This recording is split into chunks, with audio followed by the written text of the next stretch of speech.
Halo semuanya, Assalamualaikum warahmatullahi wabarakatuh. Perkenalkan, nama aku Lunar Hendalu, mahasiswi program studi pendidikan seni rupa. Kali ini aku bakal jelasin macam-macam teori belajar. Aku akan jelasin soal pengertian, prinsip, kelemahan, dan contohnya.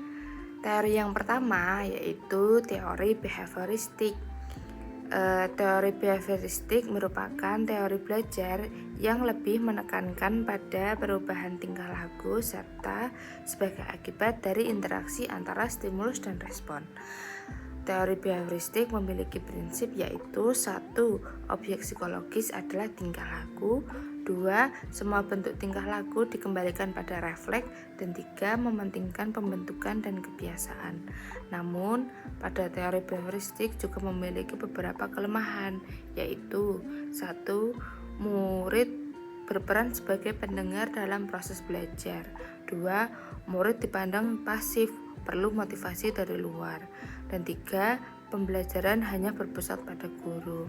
Jadi di teori behavioristik ini tuh guru sebagai objek utamanya gitu loh. Jadi tuh siswanya pasif, jadi harus menerima segala informasi itu berpusat pada gurunya.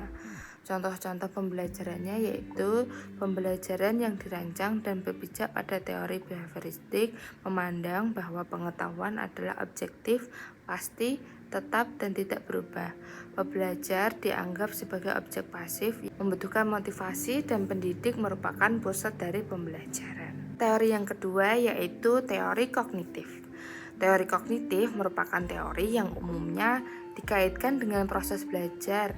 Hal ini terjadi karena adanya variabel penghalang pada aspek-aspek kognisi seseorang. Teori kognitif lebih mementingkan proses belajar daripada hasil belajar itu sendiri. Teori kognitif memiliki prinsip yaitu: 1. Mementingkan peranan kognitif. 2. Mementingkan pembentukan struktur kognitif. 3. Mengedepankan proses belajar bukan hasil. Di teori kognitif juga memiliki kelemahan yaitu: 1. Dianggap susah dipraktekkan terutama untuk usia lanjut. 2. Lebih dekat kepada psikologis belajar anak sehingga penerapannya pada proses belajar tidak mudah. 3. Keberhasilan sebuah pembelajaran tidak dapat diukur dengan hanya satu orang siswa saja. Contoh pembelajarannya yaitu: siswa akan belajar dengan baik jika pelajarannya didefinisikan dan dipresentasikan dengan baik dan tepat kepada siswa. Dengan demikian akan mempengaruhi kemampuan belajar siswa. Teori ketiga yaitu teori humanistik. Teori humanistik adalah sebuah teori belajar yang mengutamakan pada proses belajar, bukan hasil belajar. Teori ini mengemban konsep memanusiakan manusia, sehingga siswa mampu memahami diri dan lingkungannya. Teori humanistik juga memiliki prinsip yaitu: 1. Perspektif psikologi yang menekankan studi seseorang secara utuh. 2. Bertujuan memanusiakan manusia.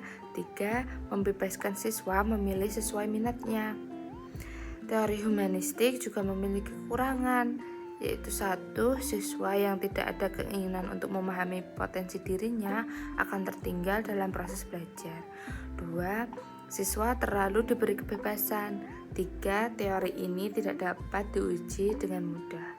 Contoh pembelajarannya yaitu: siswa diupayakan untuk aktif dalam pembelajaran. Guru dapat memberikan reward kepada siswa yang percaya diri saat menjawab pertanyaan. Hal tersebut dapat meningkatkan kepercayaan diri siswa. Guru baiknya sebagai fasilitator dalam pembelajaran. Teori keempat yaitu teori sosiokultural.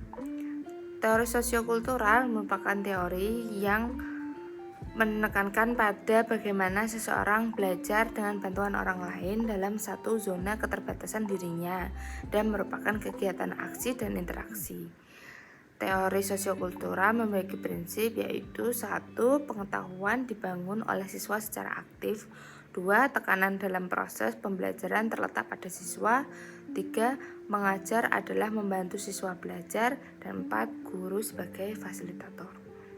Kelemahan pada teori sosiokultural yaitu 1. Keterbatasan pada perilaku yang tampak. 2. Proses-proses belajar yang kurang tampak seperti pembentukan konsep. 3. Belajar dari berbagai sumber belajar. 4. Pemecahan masalah dan kemampuan berpikir sukar diamati secara langsung.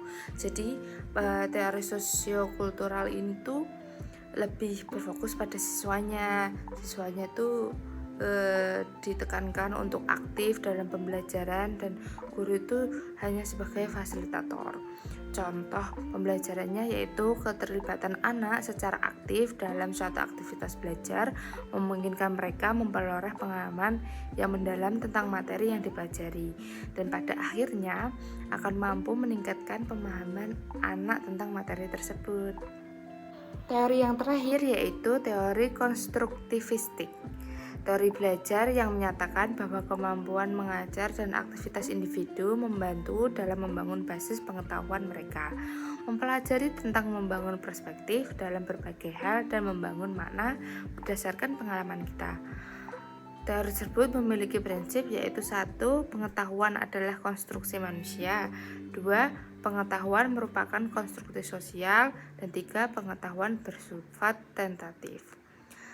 Adapun kelemahan dari teori tersebut yaitu 1. Siswa mengkonstruksi pengetahuannya sendiri sehingga seringkali terjadi miskonsepsi. 2. Membutuhkan waktu yang lebih lama dan setiap siswa memerlukan penanganan yang berbeda. 3. Situasi dan kondisi tiap sekolah tidak sama karena sarana dan prasarana yang dimiliki tidak semua dimiliki tiap sekolah. Jadi teori ini tuh seperti siswa tuh dituntut untuk mandiri dan si sekolah itu memberikan fasilitas-fasilitas sarana dan prasarana yang mendukung agar siswanya itu mampu belajar lebih baik. Namun di teori ini tuh sulit sekali untuk diterapkan karena tidak setiap sekolah itu tidak sama sarana prasarananya dan berbeda setiap siswa kemampuannya. Jadi itu guru tuh harus bekerja lebih ekstra kalau misalnya teori ini tuh diterapkan.